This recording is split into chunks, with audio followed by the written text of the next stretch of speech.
La Corte Internacional de Justicia, el máximo tribunal de las Naciones Unidas, ordena a Israel detener sus operaciones militares en Rafah. Es la tercera vez este año que los jueces de la Corte se pronuncian sobre la guerra en Gaza y para limitar los operativos israelíes, pero no tienen cómo hacer respetar sus decisiones. Avanza en Irán la investigación sobre el accidente del helicóptero en el que se transportaba el presidente Ibrahim Raisi el día de su muerte. Un primer informe del ejército iraní determinó que no se encontraron signos de ataque a la aeronave. Tenemos informe de nuestra corresponsal. Por segundo día, China realizó un simulacro de ataques en el estrecho de Taiwán utilizando buques de guerra y aviones con misiles. Según el ejército chino, dichos ejercicios tenían como objetivo probar la capacidad de tomar el poder y se produce en la misma semana en la que el nuevo presidente taiwanés se posicionó. Hola, ¿qué tal? Bienvenidos a una nueva emisión de Noticias en France 24. Los saluda Andrés Mesa Muñoz. Empezamos con noticias de la guerra en Gaza. La Corte Internacional de Justicia ordenó a Israel detener su ofensiva en Rafah, en el sur del enclave palestino. De esta manera, el Tribunal de la ONU respalda una solicitud de Sudáfrica que presentó un caso contra el gobierno israelí al acusarlo de genocidio por la muerte de más de 35.000 personas en Gaza. Israel ya había advertido que nada lo detendría. La CIJ pide también la liberación inmediata e incondicional de los rehenes retenidos en el enclave palestino. Tras un operativo en Jabalia basado en información de inteligencia, Israel anunció la recuperación de los cuerpos de 3 rehenes capturados por Hamás el 7 de octubre. Uno de ellos era israelí, otro compartía nacionalidad brasileña y el tercero era un turista franco-mexicano. Por otro lado, siguen los ataques en Gaza, de los cuales dejaron al menos una decena de muertos, incluyendo niños, en Deir al-Balah. Ramiro Cueva Barberena nos cuenta más. La expectativa de los rehenes retenidos por Hamás continúa. El ejército de Israel aseguró que lanzó un operativo especial nocturno en Jabalia basado en información de inteligencia. En el mismo recuperó el cuerpo de 3 personas raptadas el 7 de octubre. Uno de ellos era israelí, otro un turista franco-mexicano y el tercero también tenía la nacionalidad brasileña. Los 2 primeros estaban en el Festival Nova. There are men, women. Hay hombres, mujeres, niños y bebés retenidos por Hamás en un infierno al otro lado de nuestra frontera en Gaza. Across our border in Gaza. No dejaremos de luchar por su libertad. Todos los países decentes del mundo harían lo mismo. Stop fighting for their freedom. En simultáneo, los ataques continúan en la franja de Gaza y los habitantes entierran a sus seres queridos. Al menos una docena de personas murieron tras un bombardeo de Israel en Deir al-Balah, informó el Ministerio de Salud del enclave. Mi hijo no ha cumplido los 30 años, se ha ido. Esto es vergonzoso. Jóvenes, miles y miles de jóvenes y no sabemos su destino. Nuestros jóvenes salen y no sabemos qué pasará con ellos. Esto es vergonzoso. Despierta, mundo. Mientras la discusión respecto a una posibilidad de cese al fuego se reflota tras el regreso de Israel a la ronda de negociaciones patrocinadas por Egipto, cada bando aboga por su principal interés.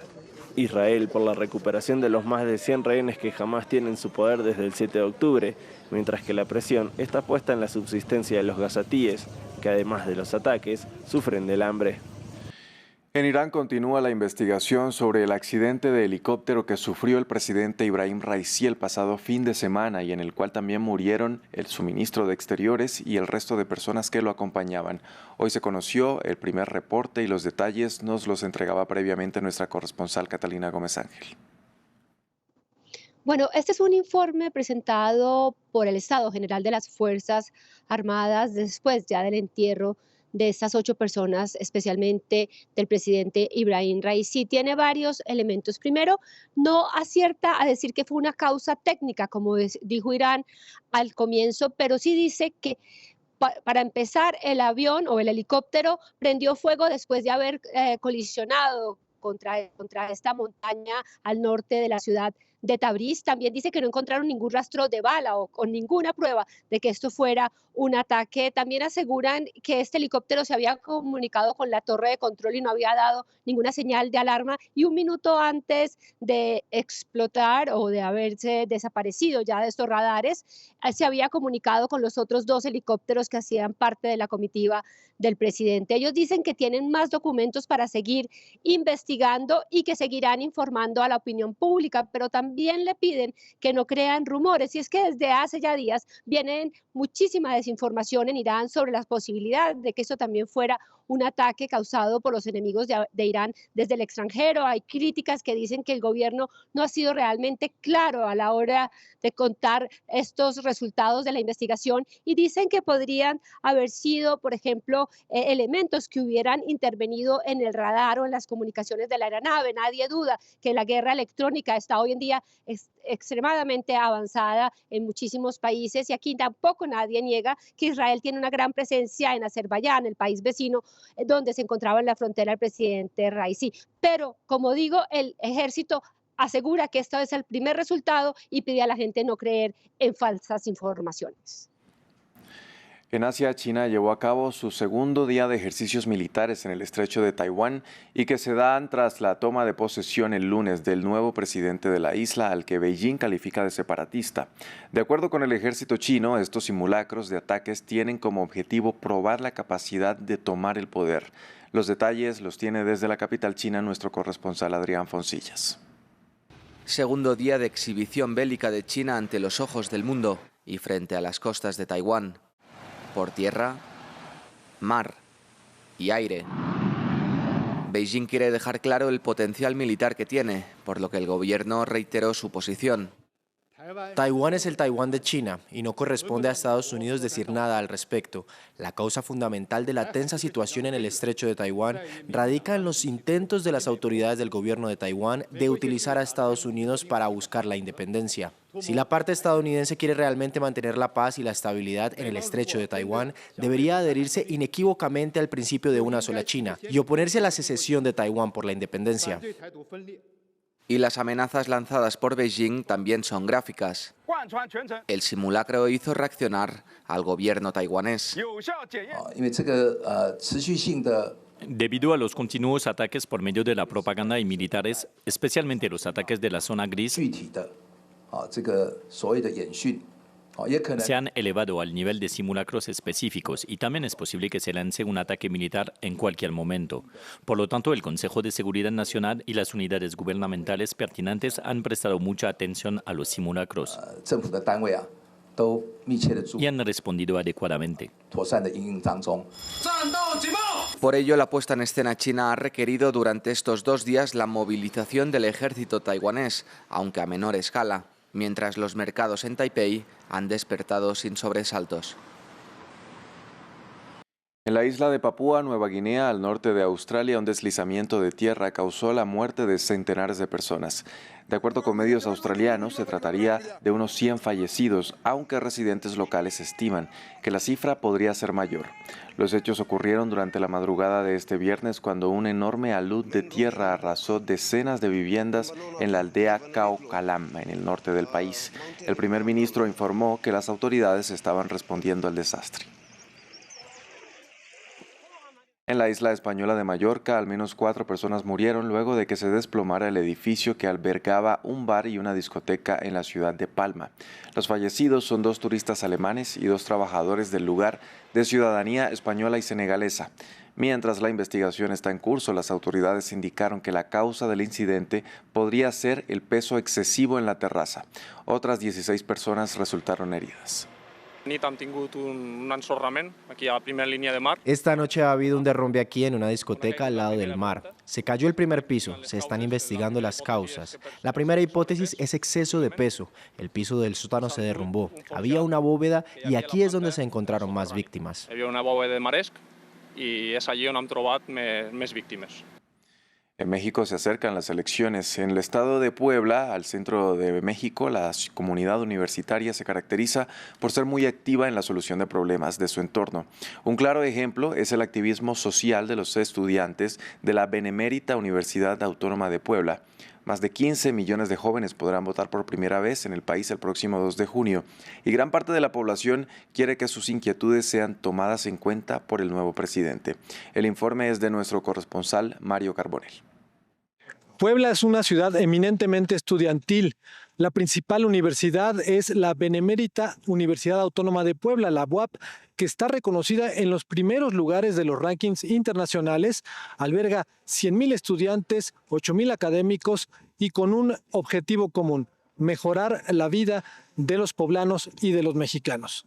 Y que la escuela sea ese espacio de inclusión para la comunidad en general y no solo para unos cuantos. Creemos que una de las maneras es impulsar en un proyecto de tercera reforma que tenemos como estudiantes organizados en la vinculación con la población popular, civil, social en general. Algo que caracteriza a los universitarios en Puebla es su activismo social, su vinculación con la comunidad para tratar de resolver juntos los problemas que aquejan sobre todo a los grupos más vulnerables.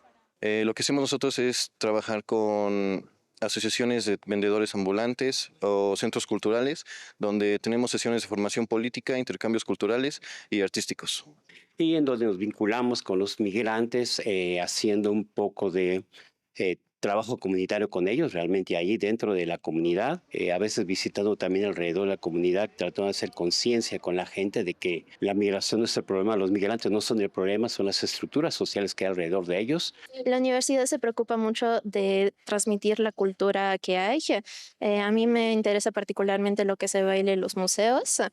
Y sobre todo mis compañeros se interesan en asistir a todas las oportunidades que nos da la universidad.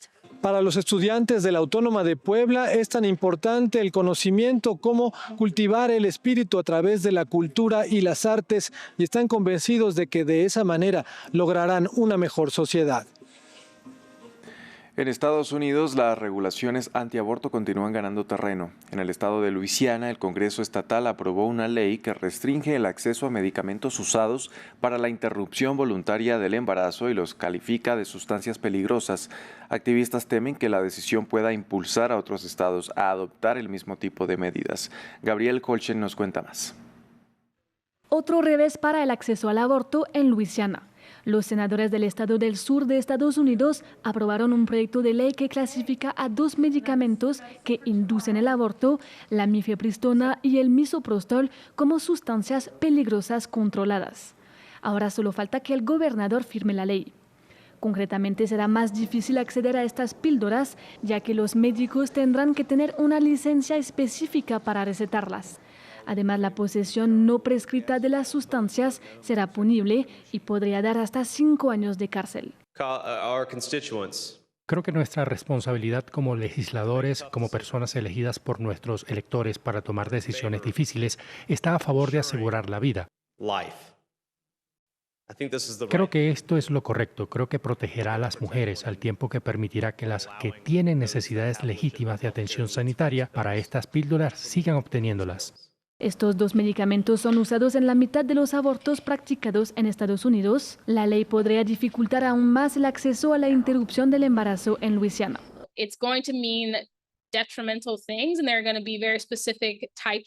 Va a significar cosas perjudiciales y van a ser tipos muy específicos de personas que se verán obligadas a llevar embarazos que no consienten o que no querían debido a una legislación como esta. Y por desgracia, lo más probable es que se trate de comunidades afroamericanas pobres a las que representamos y por las que trabajamos. Luisiana es uno de los estados más restrictivos de Estados Unidos respecto al aborto. Prohíbe la interrupción voluntaria del embarazo en casi todos los casos, salvo para proteger a la vida de la madre o si el feto tiene una condición potencialmente mortal. Hasta aquí este informativo en France 24. Gracias por acompañarnos, pero recuerden que también pueden visitar nuestra página web www.france24.com para seguir con la actualización de nuestras noticias. Quédense con nosotros que en minutos regresamos con más información.